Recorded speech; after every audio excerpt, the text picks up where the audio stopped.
So obviously gaming is huge in Turkey. And after Peak Games came 80 different studios. And with Rina, we've been looking into a lot of gaming companies as well back in Fund 1 while we were doing Fund 1. And Akın is my brother from another mother. I'm not sure if that's swearing or not. I told him that last night. I'm like, I think you're my brother from another mother. And he said that, dude, that means your dad, my mom, like, doesn't look good. Bayağı ensest bir ilişki oldu orada ama neyse söyledim artık. And we invested into Alper together, all of us, and the company has been killing it with Find the Cat. They've also raised an $18 million round pretty recently. So Rina, Akın, and Alper will be talking about the ins and outs of gaming in Turkey. Let's have them on stage.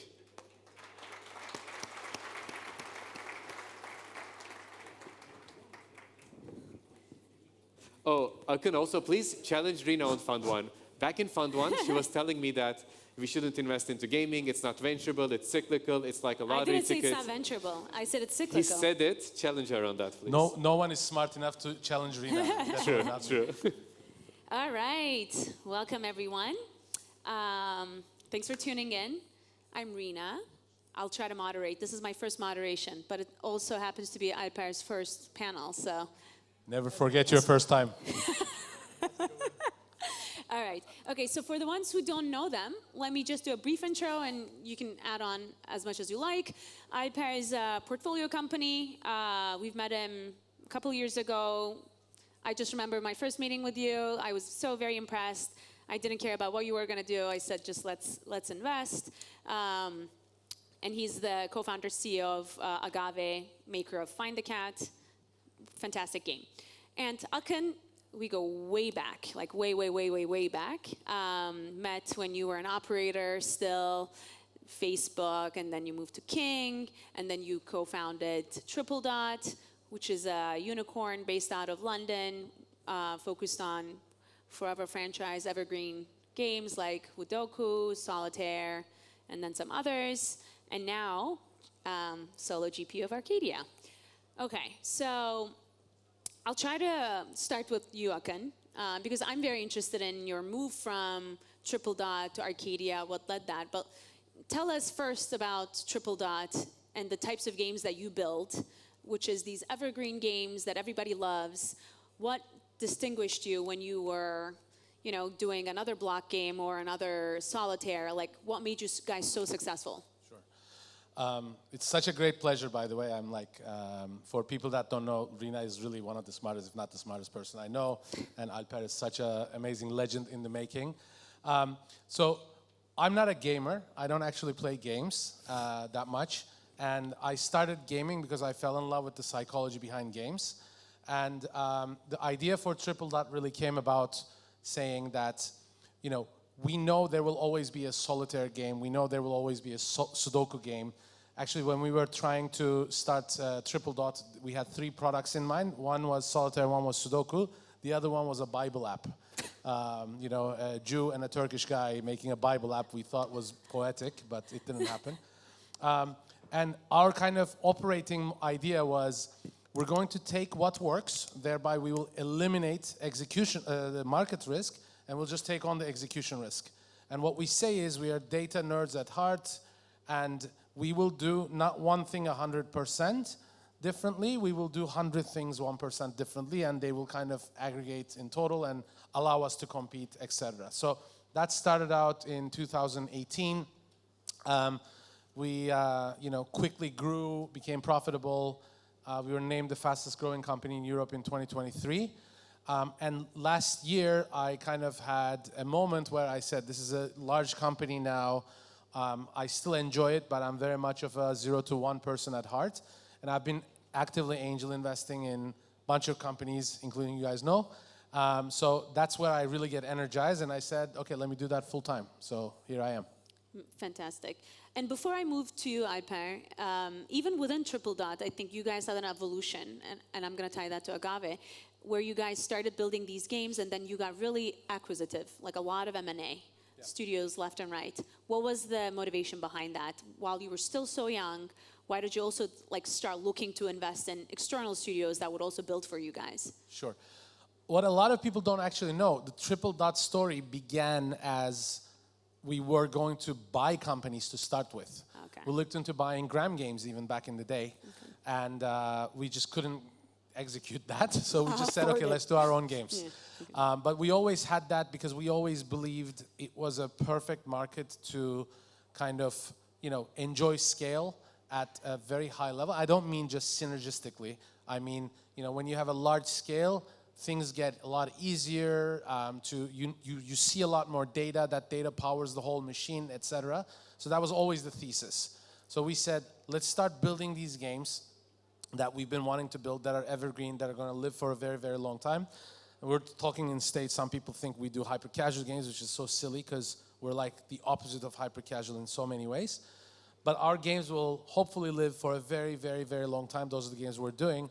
But it was always in our DNA to kind of look for other games that are, either having a hard time scale or that would benefit from our know-how, because really what is our unfair advantage is around marketing and monetization. Not necessarily game design and gameplay, although we are good at that too, but our real unfair advantage was marketing and monetization. So we felt that would apply to other studios. That reminds me of like early days of Peak, where we didn't take any creative risk. We said, okay, let's take some games that work in Turkey and digitize them, bring them to Facebook, then to platforms. So very similar. Alper, now back to you. I remember first meeting you guys, and your premise was we want to be a different type of a publisher of games. I think you started with that, you executed on that, but I think in a short span of time you evolved into something else, something bigger, better. Tell us about that. True. So it's a privilege to have the stage with you guys, first of all, because these guys were the first believers at Agave Games. So at first, as you said, it was only me and Osam back in the day, and we were just like exploring the market. At the time, publishing was like booming. Not publishing, but the hyper-casual business was booming. And we wanted to kind of get a market share and just get things going. I think that was like the early days, and we didn't have a clear vision at the time. But throughout the time, we had, I think the biggest inflection point for the company was when we had 2 more co-founders joining the team, Burak and Baran, and that's when we noticed that, okay, we're ready to go for the bigger parts, bigger games. And that's when we actually pivoted to the casual side. When you have a solid team, when you have a great co-founding team that backs you up, and a clear vision, I think that kind of boosts your motivation. And when you believe in what you're going to build, the rest is kind of like more easy to kind of like execute. And now you guys are developing internally, actually, Exactly. multiple projects. So yeah, actually the vision was developing fully in-house, but there was this one specific outlier, because there was these guys who are actually friends from one of my founders' previous company. We knew the guys, we had an idea together. There was like, the product that we were thinking about really matched with our company thesis. So it was like a mutual decision, and since we trusted the guys' execution, we wanted to kind of have a different kind of a deal to start off with, and it worked out pretty well for us with Find the Cat. So the shared history, not within the co-founders, but shared history with co-founders and this external studio was the differentiator, probably. Yep. Akın, after very successful years at Tripledot, 0 to 1, you're already investing a lot. Tell us a little bit first before we go into Arcadia. Before Arcadia, you've been very active in angel investing in companies like Spyke, like Agave, like Dream, Bigger, a lot.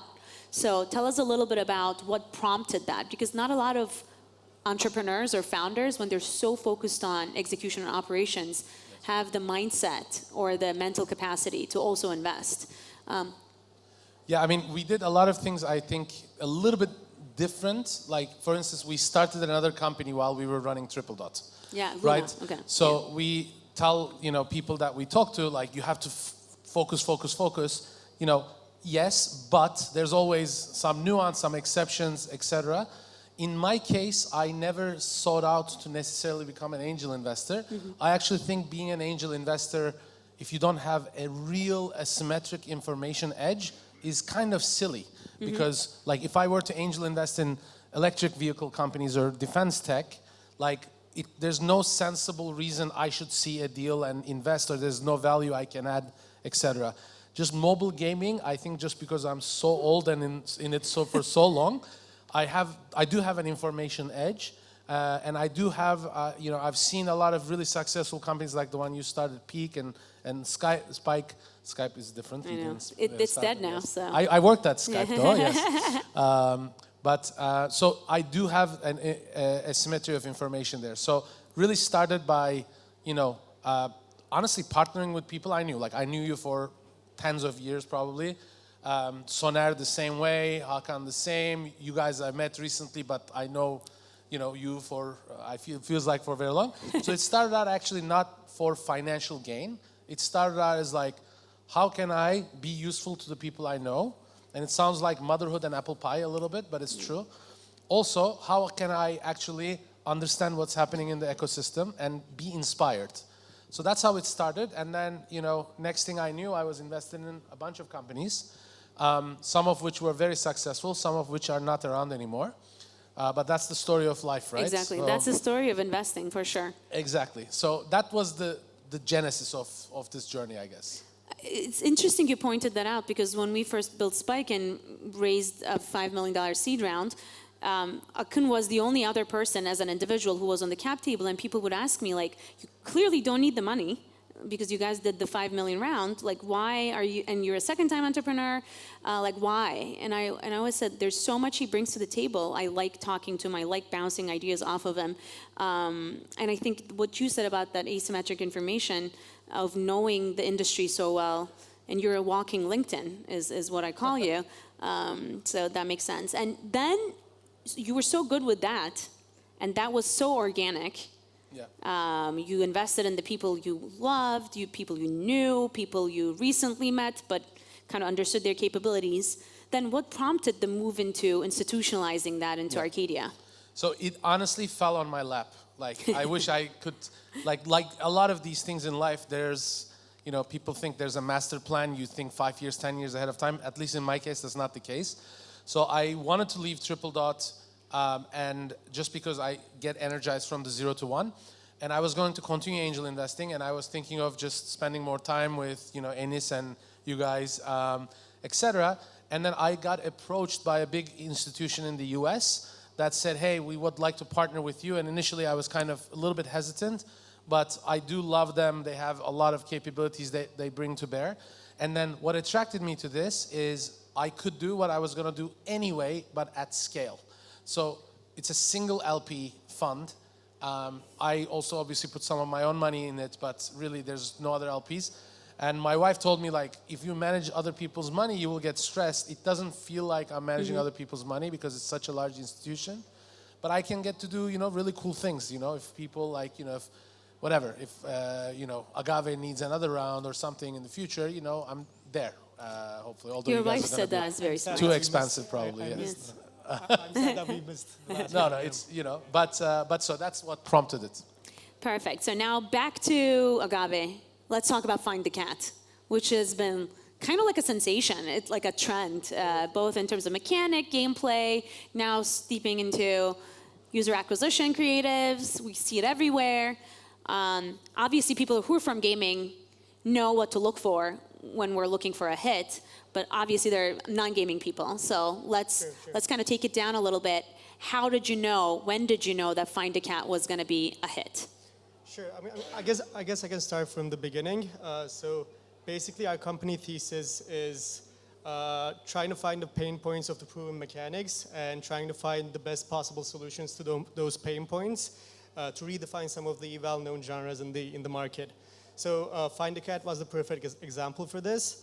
As you guys know, hidden object genre was there for a pretty long time, but the main points in the hidden object genre was users needed to memorize the objects that you're trying to find on the board, and we thought that this could be improved. And with Find the Cat, we just wanted to have one simple yet cute and relatable object that the people can know from their day-to-day lives, and cats was the perfect example for that. So yeah, basically it aligned with our thesis. From day 0, we knew that it was going to be a hit, and the metrics didn't we kind of like followed our thesis and theories.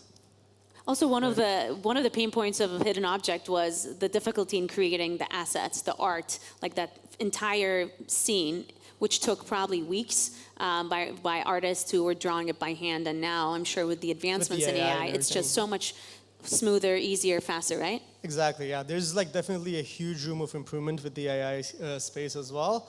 We still need like a lot of human touch for sure. But yeah, I think it is like right now sits like on top of kind of like our overall pipeline. And yeah, I think probably like 2 years, 3 years ago, this project could have been done. Like the content was the main problem, as you said. It could have been done with like maybe 20, 30 artists. Now we can kind of like manage it with like only 3, 4 artists.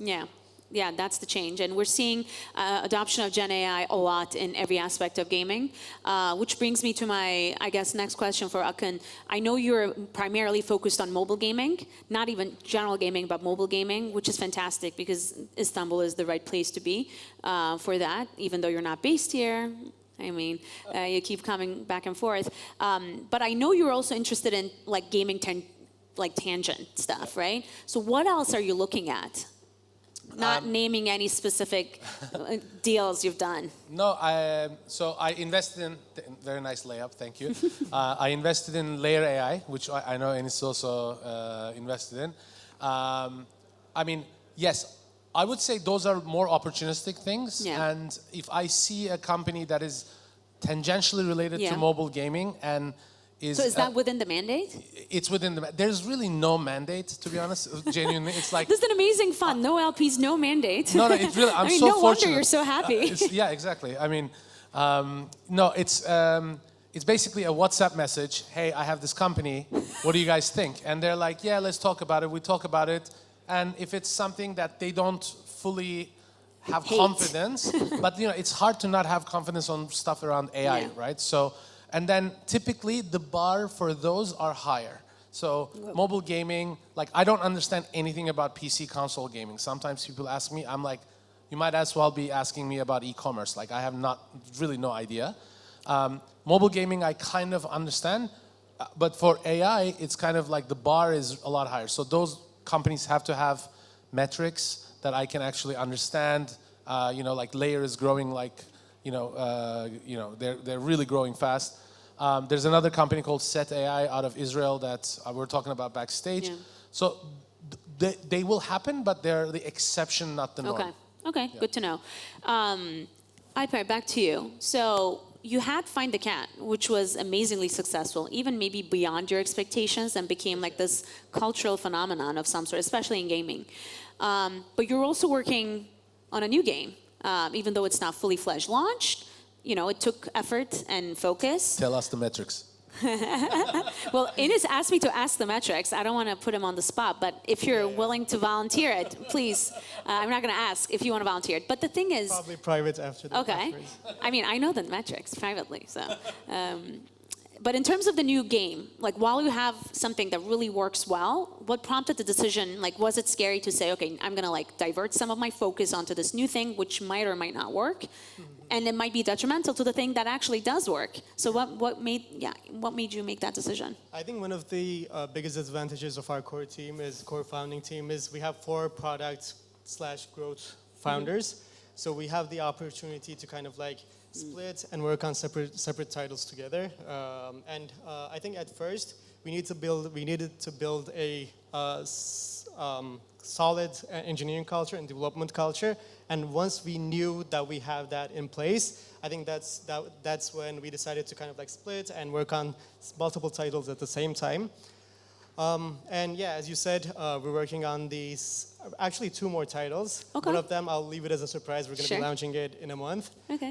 But the one that you referenced, What the Hex, we actually released it like a month ago. The early metrics are off the charts. We're excited for that. And hopefully by the end of Q2, we're expecting the global launch. Okay. And Akın, here's what I'm seeing in the market.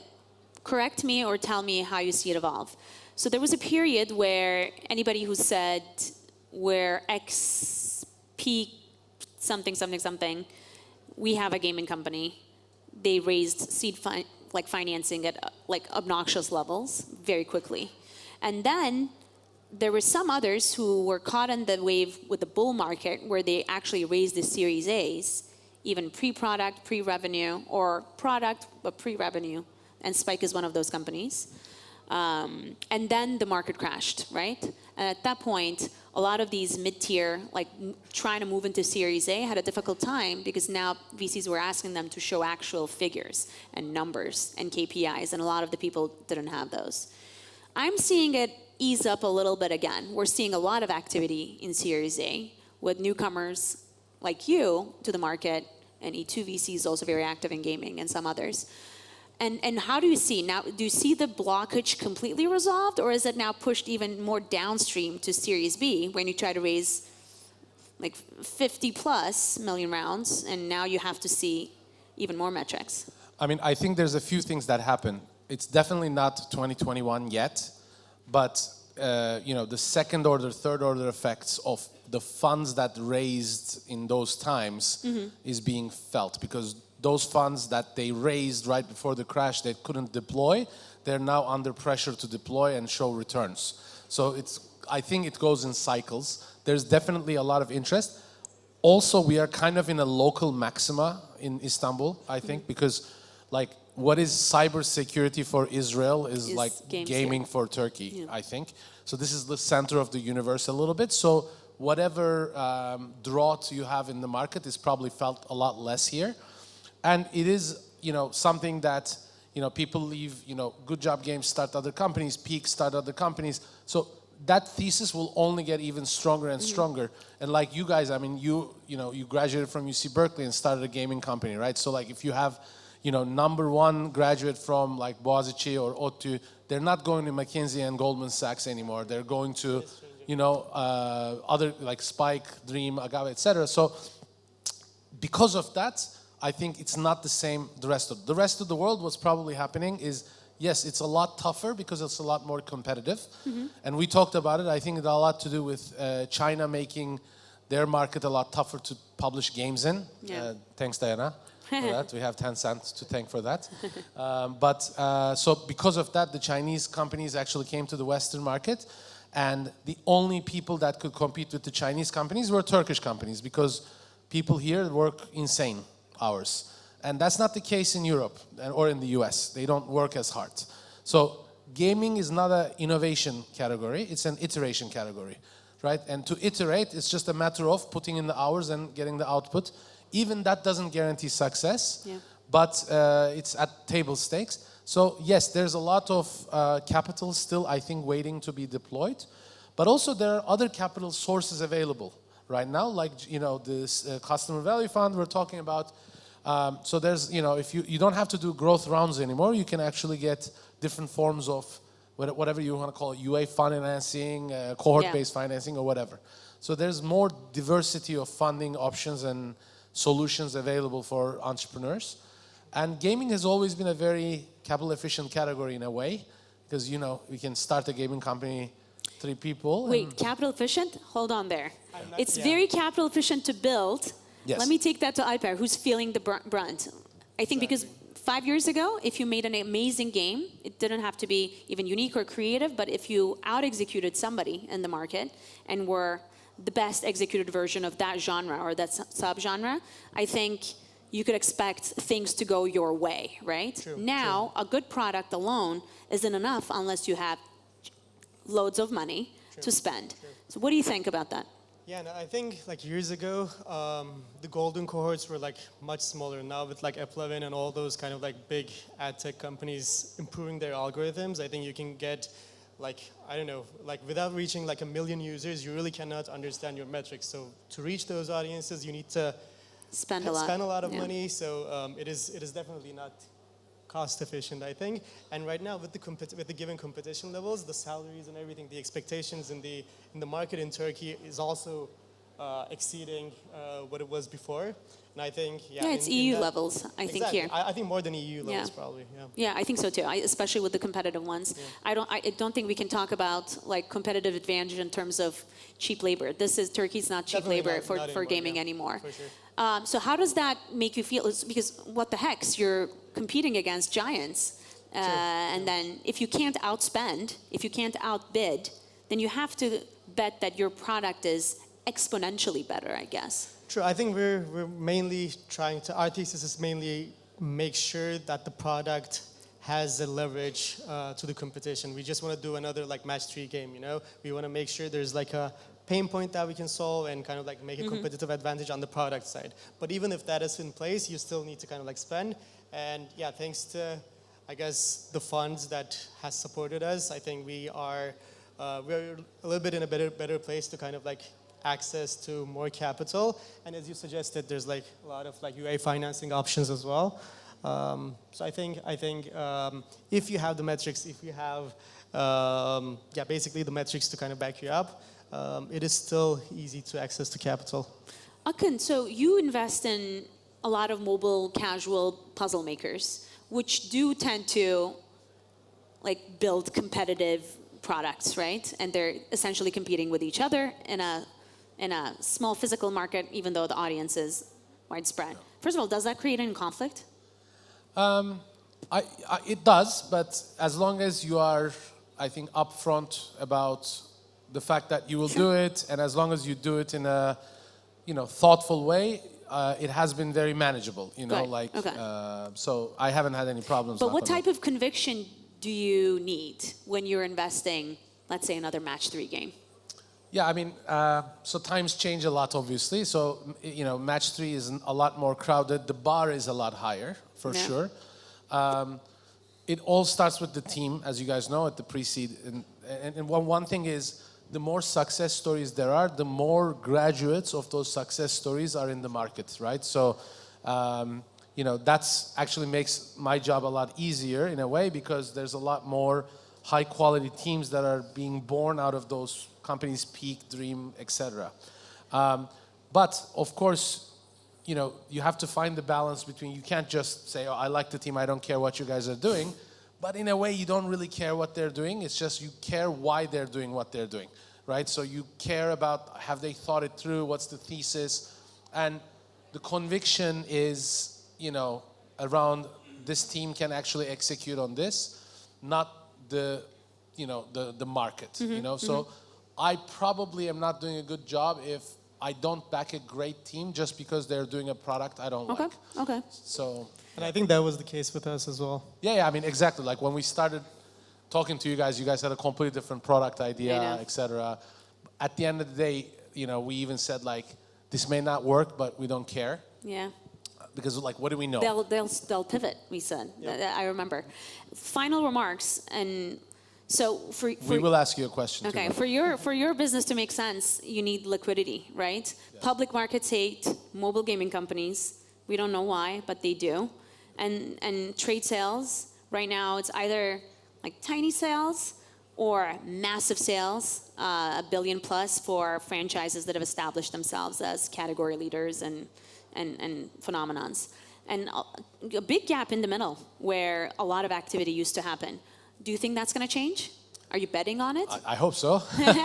Otherwise, Diana is here. She's going to buy out a lot of companies, she said. I think, so what do I think? At a macro level, gaming market to me makes no sense in the current state of play, because you have a market that is 300 billion. It's much larger than the numbers that we all read.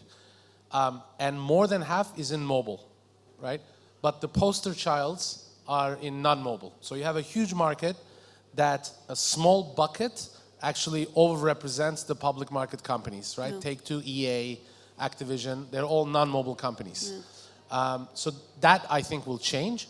And I very much think these are quite cyclical things. So we're already seeing, new buyers are emerging, Moon Active, Scopely, Tencent, other companies like us, we're active buyers as well. So yes, that will change, I hope. Will the public markets understand mobile gaming in the short term? Doesn't look like it, honestly. So it's harder to bet on something that you're going to IPO and so on. The one advantage I have over other VC funds potentially, I actually don't care that much about liquidity, because the happiest people in gaming are the Bookman brothers from Playrix. They never raise money. They're paying themselves tons of dividends every year. I'm very okay with that. So I don't care. Like, I obviously care about liquidity, but there's always liquidity opportunities. Unorthodox levels of equity. Yes, yeah. exactly. Okay. So, all right, Alper, what's the end game? What's the end goal for Agave? What's the ideal scenario? I think it's pretty early for us to talk about, but we love building games. We love penetrating into whenever there's an opportunity, we want to get that challenge. We want to jump into that challenge. So we want to continue building games, exploring different genres, and kind of expand our portfolio. But who knows? I guess like at one time we might consider different paths, different growth paths, and we'll see. It's kind of early for us still. Very good. Now ask away. We have one question for you, and then I want to give can I give shout out to someone? Sure. Guys, there's two guys here from high school, Berke and Ömer. Are you guys Oh my here? God. Can you stand up for a sec? Woo! So, I mean, this is like really inspiring. These guys are going to high school. They have a company. One is going to hopefully Harvard. One is going to, I don't know, MIT or something. They're here. Like, please talk to them and, like let us, like it's very inspiring. I have like goosebumps. So that's amazing. So thank you. One question to you. So you made the change opposite of me. You were a VC. Yeah. You realize it's a half-time job. I'm kidding. It's not. And then you went back to being an operator. So tell us the pluses, minuses. What do you miss? What do you not miss? Listen, I told this in the Storybox interview as well. Before we started Spyke, I sat down with my husband. This is before we had a child. And I said, this is going to be a family decision because you knew what it was like at peak. So if we're not 150% on board, both of us, I'm not going to do it. So obviously he was very supportive and said yes, and we're here. But I was very serious. I wasn't going to do it if we weren't like both okay with it. I think at some point I just feel the most alive and vibrant when I'm building something. I'm kind of like you, from 0 to 1. I love that. And at a fund, you don't have that, right? So will I get bored? I think so. We'll talk in a couple of years, but you might. But the thing is, you're a different character. You're a different personality. You're the most social person I know, the most likable. Like who on a panel would do that? Who would think about giving a shout out to 2 high school students who obviously needed it? You're like essentially super with people. I think that's a superpower for being a VC. So I think We'll you're find gonna out be in great. 3 years. All right, guys. Thank you so much for Thank you. listening in. Thank you, everyone.